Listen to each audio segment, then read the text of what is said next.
Welcome to Dad Space.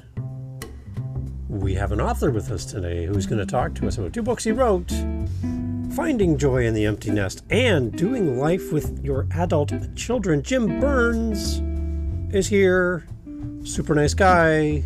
He's going to address what it's like for people like me living the empty nest. It's pretty empty around here. Jim Burns is going to help. Help me, Jim. Please. Empty nesting on Dad Space. If you're an empty nester, stick around. Chirp, chirp, and such. Here we go. Jim Burns is a great author. I have the two books in front of me. Finding Joy in the Empty Nest and Doing Life with Your Adult Children. Dads, if this you and I need to talk. Yeah. It's amazing. It's pretty quiet around here. But here at Dad Space, we're all here to help dads navigate all the different seasons of life as dads. And for me and my wife Jennifer, we are empty nesters. All three of our kids have moved on. And we came across Jim Burns. He was a guest on a podcast. I listened to a lot of podcasts. He came on as a guest, and I had to listen to it again. And he was a great guest, and the chance to speak to him after reading his books, I listened to him on Audible as well. Great author, and he really helped us personally in our own home by reading his books and reviewing his materials. And we're here happy to share it with you today here on the podcast. We're also sharing this over on Living the Next Chapter, another podcast we do. But here it is on Dad Space. Enjoy. All you empty nesters. Okay, everyone. Well, I have two books in my hand here. And if you're listening to the podcast, obviously you can't see this. But we will have this on YouTube as well. I have two books. First one here is Doing Life with Your Adult Children. Keep your mouth shut and your welcome mat out. And I have Finding Joy in the Empty Nest. Discover purpose and passion in the next phase of life. Jim Burns is here.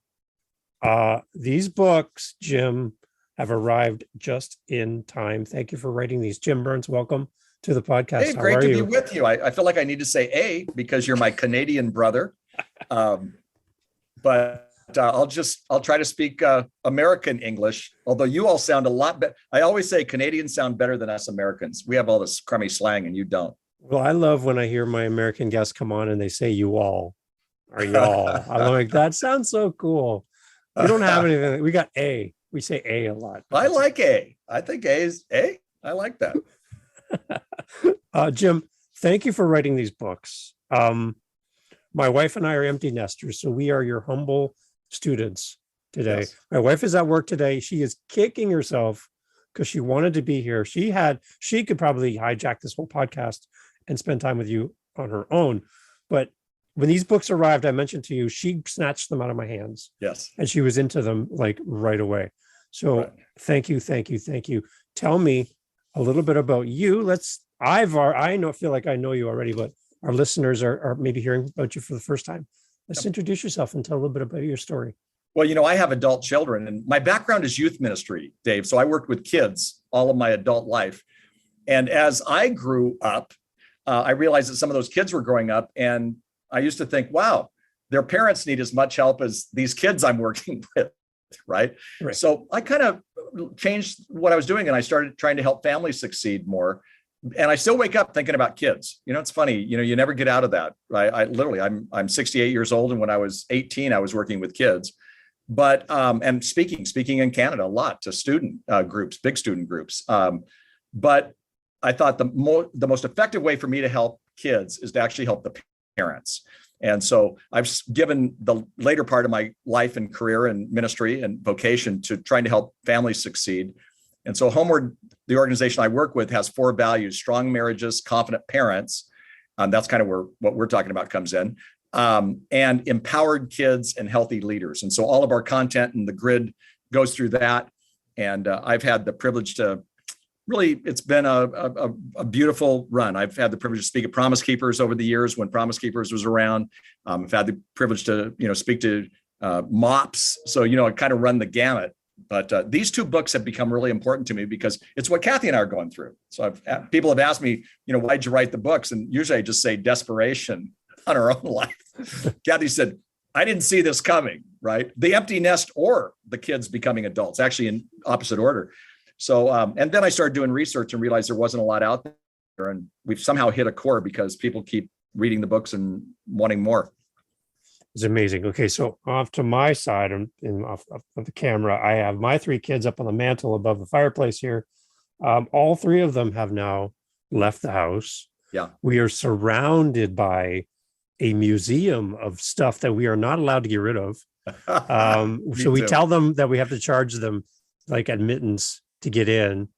You have to pay to come into the museum of your stuff because they won't let us get rid of anything. So we're surrounded by this stuff, right? Yeah. And that's us too. Our garage is filled with our kids' stuff. And one daughter has a bigger house than we do, but she goes, well, I don't want it over at the house. So as long as it's in your garage, you're okay. And we're like, what is this? You're an adult. So I get it. So, yeah. So again, the timing of these two books, I got to be honest with you, Jim, we're struggling right now, the two of us. Sure. The one thing I think that really hurt the most was COVID. Yeah. In that it accelerated what was going to naturally happen and made it happen like within a week. Yeah. Instead of happening over a year. Yeah.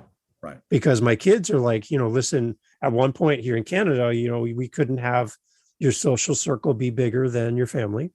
Right. And I had to give record to my employer who my kids were with. Yeah. And as that circle got bigger and bigger, my employer was like, you can't do that. So if you want to keep working, you got to put your circle small. So we put it to our kids and said, listen, you guys, you can't be with your girlfriend. You can't be with your boyfriend. You have to be home. And that point, they're like, listen, I'm 19, I'm 20, I'm 20, whatever. I'm out of here. Right.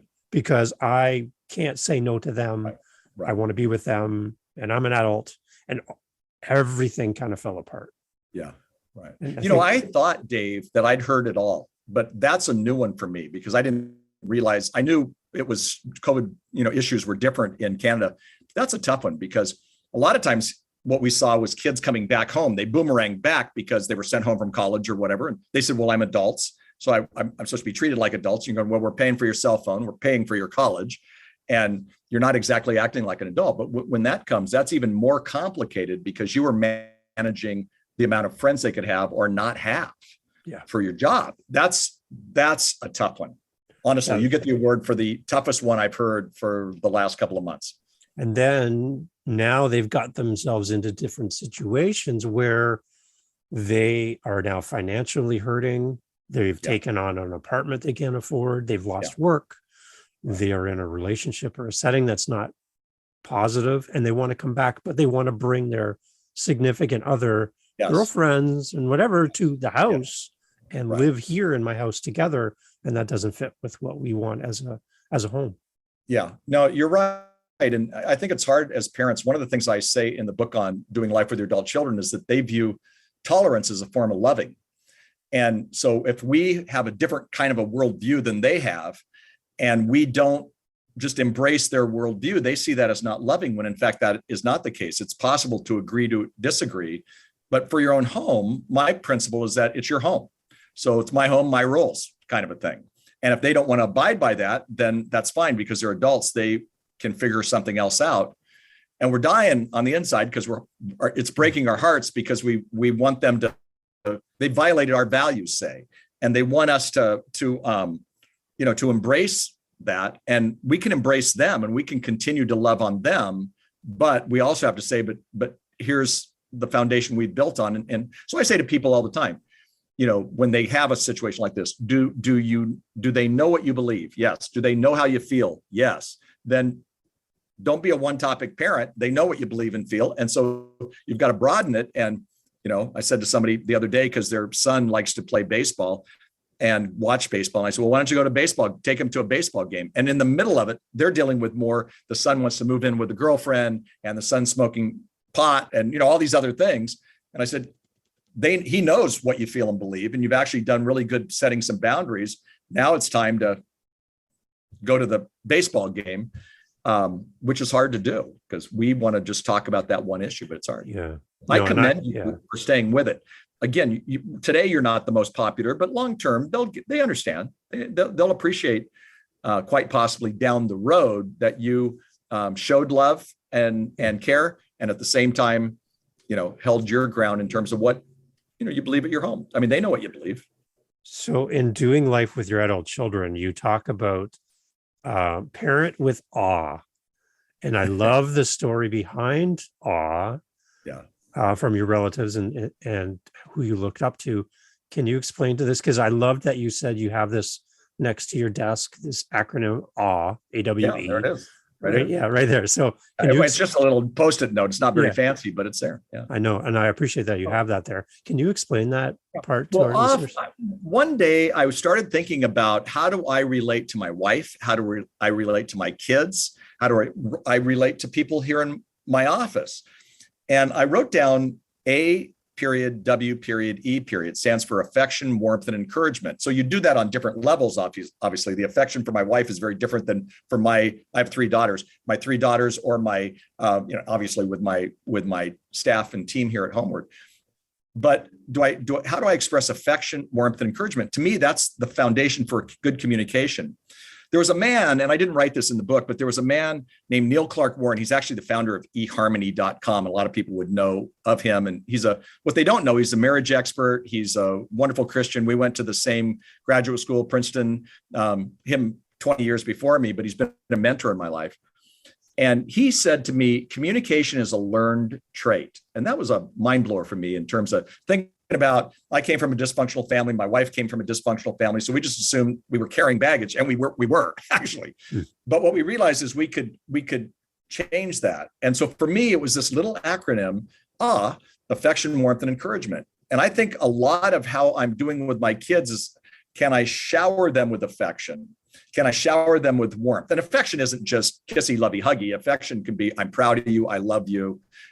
When boys are 13, the dads, give them a little noogie on their head. You can see, for the people who are only listening, they can't see this, but there's not a whole lot of hair on the top of my head. And I think my dad caused that from giving me noogies. But I felt love from him. He showered me with affection by doing that. He punched me in the arm. I'd walk by and he'd just give me a punch. Well, that I wouldn't do that to my daughters, but that is something you do with boys. And then warmth. Warmth is more setting the tone. So I think this is where it gets complicated with adult children, is if they're violating values or they're making some poor choices. How do we set a tone in our home that's loving and caring and warm and inviting, at the same time saying, but you're not going to bring the girlfriend home to live with us. We want to meet your girlfriend, but no, they can't live in the same bedroom, or whatever. And then encouragement. And I love the fact, it was Mark Twain who said, I can live 2 months on one good compliment. And I think we have to encourage, Jesus did this. Jesus looked at a man named Simon, called him, he said, your name's no longer Simon, it's Peter, which means the rock. So nobody was called Peter. Nobody was called the rock, but he became the rock because Jesus affirmed him and encouraged him and believed in him. And I think as parents, we can do that even when we are in a place, again, back to, maybe they violated our values or, for a bit, but the years that you're in right now with the age of your kids, what we call emerging adulthood. And actually in the book, Doing Life with Your Adult Children, we talk about emerging adulthood. And emerging adulthood, they're still trying to figure out who they are. So what we're finding is that some of these people meander toward responsibility. They meander toward even sometimes married. But once they get married, you know what the number one thing they want? If you look at culture, they want to have a good marriage and they want to have good relationships with their children. They want to be great parents. And that's interesting about the millennials and the Gen Z, because we don't see that at 20 and 21. They're not hardly even thinking about that. But once it happens, and it happens later, I wrote a book called Getting Ready for Marriage, and it's a premarital book that a lot of churches use for people who are going to get married. And I was focusing on a 29-year-old and a 27-year-old. And in Canada, marriage is even a little bit later than what we have here in the US. But it's really, I got married right out of college, and that was normal. I had other friends doing that. Not the case today. So they're meandering. we are seeing some good news that once they've meandered, now some of them carry baggage, but they come back to our values. Or, my daughter Christy said when she was graduating from college, she said, I had to disown my parents' faith to own my own faith. And today, I was speaking at a church yesterday, but my wife and Christy sat together at church, and she goes to our church, and she's probably more involved in our church than we are. That's wonderful, but she's doing it on her grounds, not on our grounds. And that took a while for her to come back. That's a little unnerving as a parent Totally. You mentioned as well that, for all of our lifetime with our kids, we know where they are, we know what they're doing, they're following our rules, they're under our roof, Yeah, right? And we have complete knowledge to a most degree of what they're up to and what they're doing, right? And now we're at a different stage of life where I have no clue where my kids are right now. No, I have no idea if they went to work today. I don't know if they had lunch. I have no clue. I It's know. unnerving. It's hard. And that's why, in principle, one of my first principle is that, you parented your kids for at least 2 decades, pretty much day to day. And by the time they're teens, you don't know everything about them, but you still do. You're in control. And the first principle is you're fired as your role as a day-to-day parent. What I find with that, which is unnerving, but also comforting, is that we've never been the parents of an adult child. So we don't know what we're doing. Okay. And our kids have never been adults, so they don't know what they're doing. So there's these 2 parallel tracks of, the mom and the dad and the son and the daughter or daughter who they don't know what they're doing. So we're kind of learning this together. We actually had to have a couple of conversations with our kids when they were in the earlier stages, saying, okay, now we don't exactly know how to handle this. And I'm guessing you might not either. So let's kind of create something together. And we found that when we did that, that was really helpful. One time our daughter Becca moved back into the house.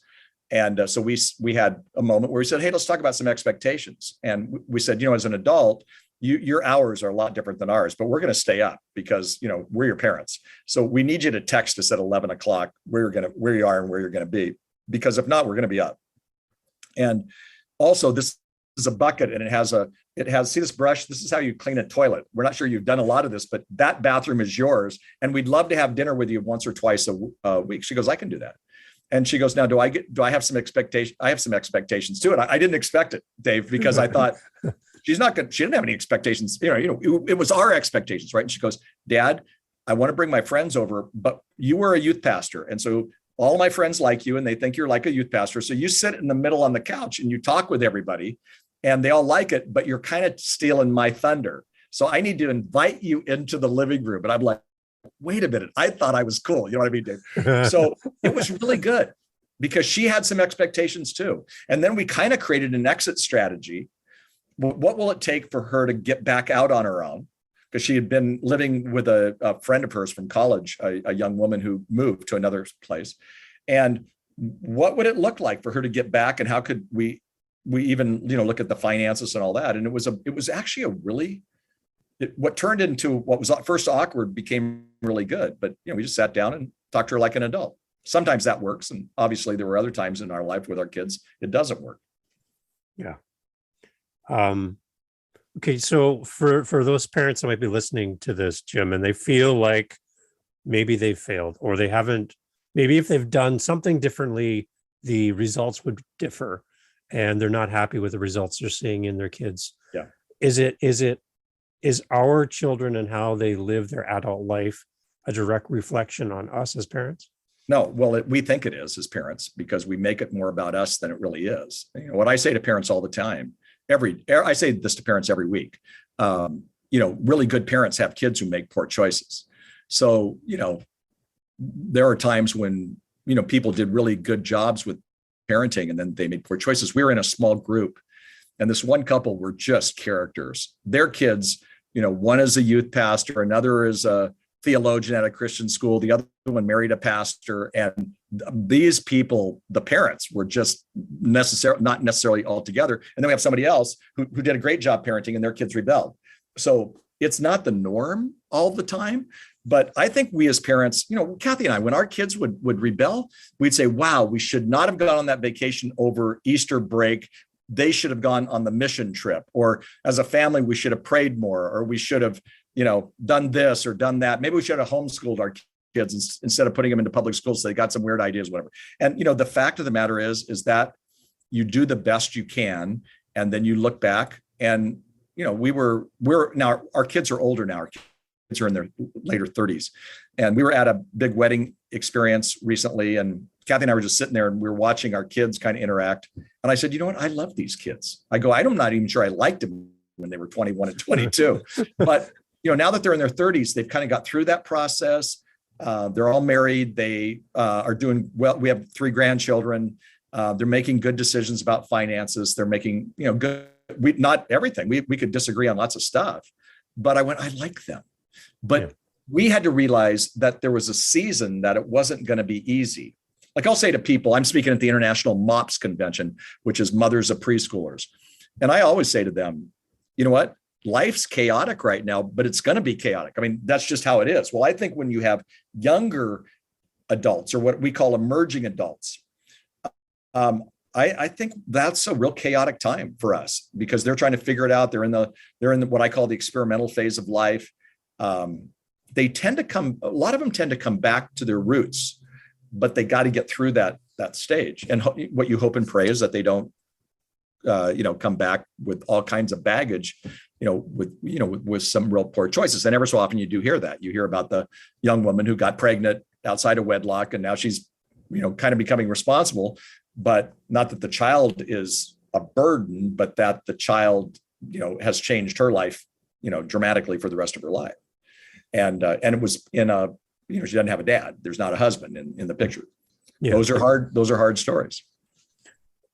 So, I know you touched on this already, but for parents who do feel like they've maybe lost a connection with their kids because they've gone down a path that you don't agree with, or you just can't even imagine could be part of your future, just building that sense of awe and being there for your kids is one way to build it. I think so. And I don't want it to be oversimplification, because at the same time, you may have to go scream into the pillow, and you need a support system around you. I talk a lot about that, both in Finding Joy in the Empty Nest and in this other book. I talk about, the need for replenishing relationships who you can be open and honest with. It was easier for me as a dad than it was for Kathy. Kathy, every Tuesday night, when one of my daughters was in pretty good rebellion during college, the college was about an hour and 15 minutes away. And so I would drive there every Tuesday because my wife was involved in teaching on Tuesday nights. And so I would drive, and there were times when all we talked about was snowboarding, or how crummy the teachers were, or nothing that was I always had in my pocket, I had like a list. Are you doing your homework? Are you getting past this? What about this guy you're dating right now? All that. Sometimes we never got to it. But what I found was I wanted to be her greatest cheerleader, because if she crashed, and I actually thought she was going to crash, interestingly enough, she did. But if she crashed, I wanted her to come back to me, not to the arms of a guy who promised her, something that I wasn't going to promise her. Yeah. So it kind of worked. For Kathy, it was harder. And even the empty nest is I think sometimes, and I'm being general because, I think we all can experience something I call the empty nest syndrome, but I just went and worked harder. That's not positive. But what Kathy did was, she was the center. I mean, she was the sun, and the kids revolved around her. And even I kind of jumped in and revolved around her in our home. And all of a sudden she's lost this identity. And then what she's poured 2 decades of her life into is not working. She's like, wait a minute. This was not supposed to happen this way. Yeah. And so I needed, as a dad and as a husband, to be drawn to her. But for me, there was a season where I did more of the cheerleading with my kids than Kathy did. Not that Kathy didn't do that. Kathy's really good at that, but it was harder for her every time she would meet in this crummy season. It was about a year with Becca. I remember she was going to become a roommate of these girls. And we went into the house, we're helping her move in. And Kathy she was almost paralyzed because she saw this house and she didn't see it as, I just went, it's an ugly house and these kids aren't keeping care of it. And these kids look like they're, not the kind of kids we wish Becca would be with. Come to find out, Kathy was right. So it was hard for her to go to that house. And so we met Becca at other places because she just didn't want to be in that house. I'm not burning on Kathy for that at all. I realized my job was to come alongside Kathy, but also Kathy knew that she had to still be Becca's greatest cheerleader. And that doesn't mean that she, enables her or enables dependency. We weren't throwing a lot of money at her at that time. But we had to, she was going to become entitled if we were. And so what we did was we said, you're an adult and you're making some adult decisions. And that's with quotes, because we didn't think they were the smartest decisions. We can't tell you what to do, but we're also not going to bail you out if you make some poor choices. And she did make some poor choices, not horrible. Her story isn't the worst story, but she made some some poor choices. She woke up, she graduated from college and she went and became a missionary, so, that's a neat part of the story, but she's not a missionary now, but she has a master's in clinical psych, doing great stuff. Mm-hmm. But that season was really tough. And we know people where their seasons are a lot longer than our seasons have been. Yeah. Yeah. How can we keep the welcome mat out? What is some easy ways for us to do that? Yeah. Well, I think even no matter how they are acting, we're spending a lot of times on kids who have violated values. Not all kids are like that, but I think you keep the welcome mat out by spending time with them, and time not on your, time, but sometimes on their time. And so with adult children, you almost have to take their lead. And so I found with my kids, they all wanted food. They would eat. Okay. So all three of them, I would say two of them lived pretty close in college and one didn't, but I would say, hey, you want to go get a bite to eat? And honestly, I can't believe I'm driving 2.5 hours up and back to have a meal with them. That sometimes wasn't all like life-changing, but I just wanted to keep in them. I would tell them I love them all the time. I'd send them little notes. I stopped when they were in high school. I was much more, doing, little spiritual things to them and whatnot. And I actually stopped doing a lot of that. I never stopped praying for them, but I stopped, I didn't want them to see me as preachy and lectury, because that was not going to work for this. They would have seen that as toxic. Mm-hmm. And so I had to let them, out on their own. And so again, you're catching a lot of what our family was like. And it wasn't all bad, to be honest, but, they had to, in some ways, talking about faith, like I said with Christy, but they had to kind of disown, our faith to own their own, but they also had to, they had to figure it out. So experience is a better teacher than advice. So there were times you can't see this, but I have scars on my tongue because I wanted to give them advice all the time. And, they had to experience it. Just like when they were little, I remember our daughter Heidi, gets on a bike and I'm going, no, you don't do it that way. And she crashed and she skinned her knee. You know what? That was the best thing that could have happened to her, to be honest. I'm not sure my wife would think that to this day, because she was putting on the Band-Aids and all that. Heidi got up, listened to me, learned how to ride her bike in, about 10 seconds.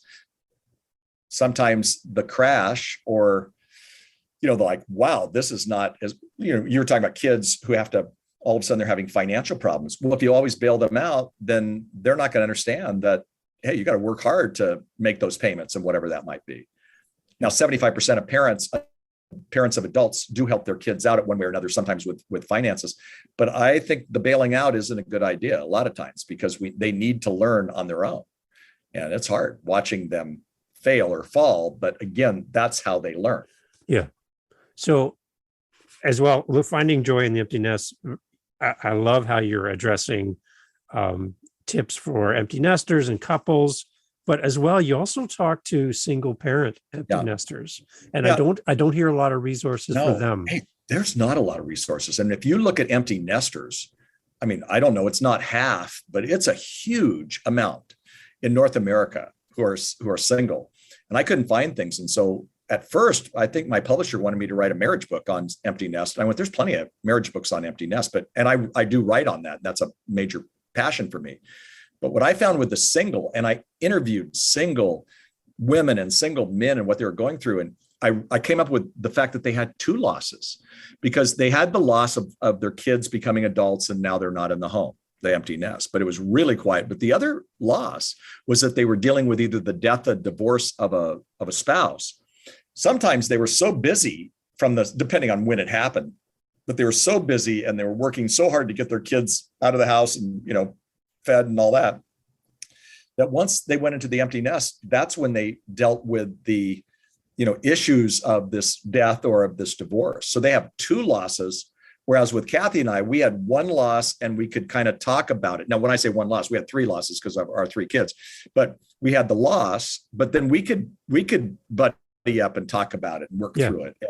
And with the single parents, some of them didn't have that because they hadn't been putting as much time into replenishing friendships, partly because most single parents don't realize how good a job they are doing.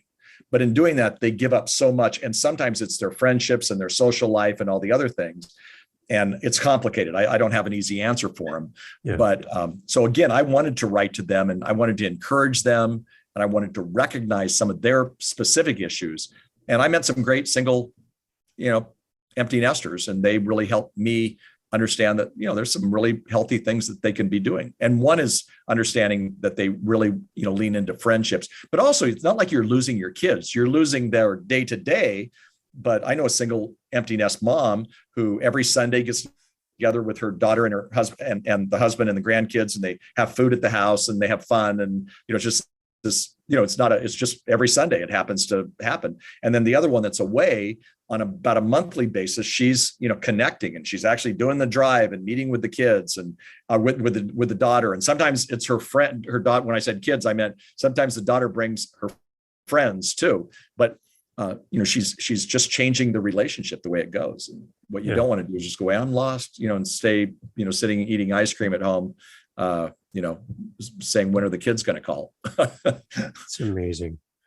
Jim, like both of these books, I told you, like they're so meaningful to my wife and I right now.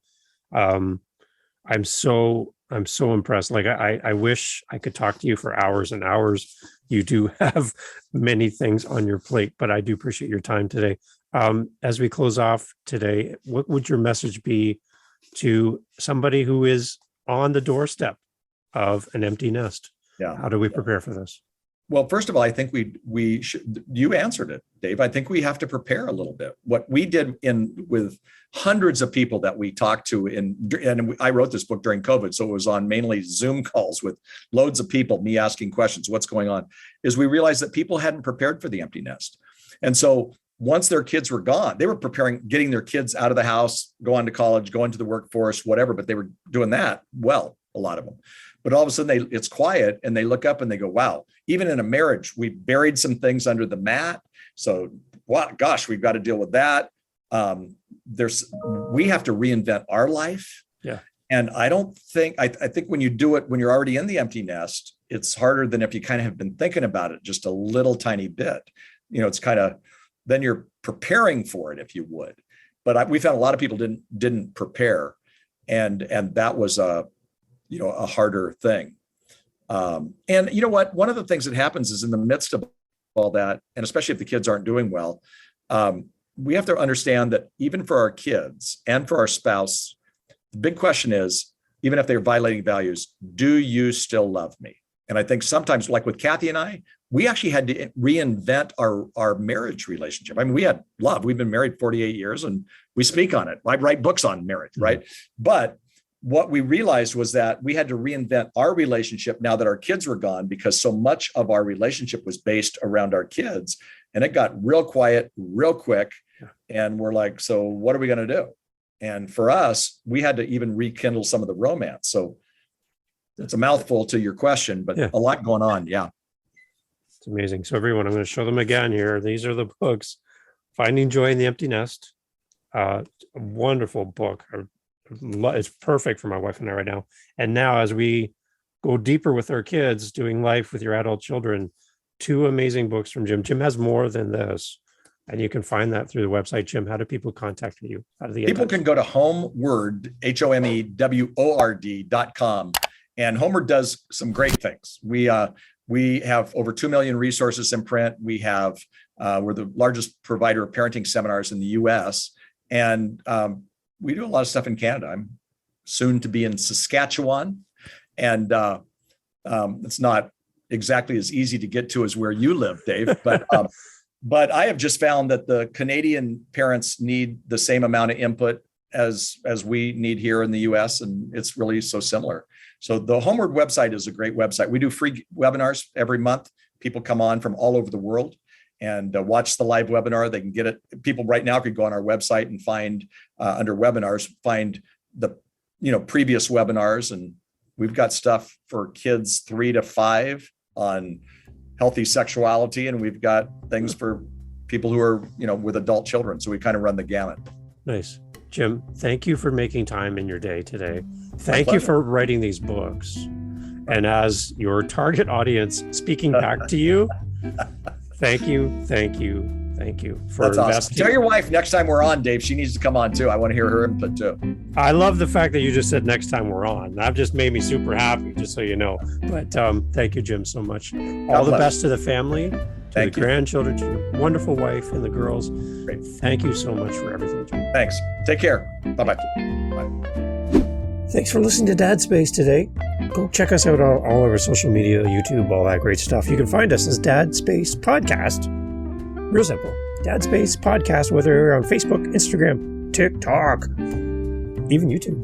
Email us, dadspacepodcast@gmail.com. We're always looking for great guests to come on the podcast. If you have any feedback for us, let us know here at Dad Space.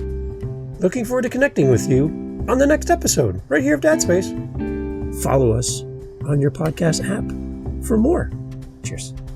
To you, Dad.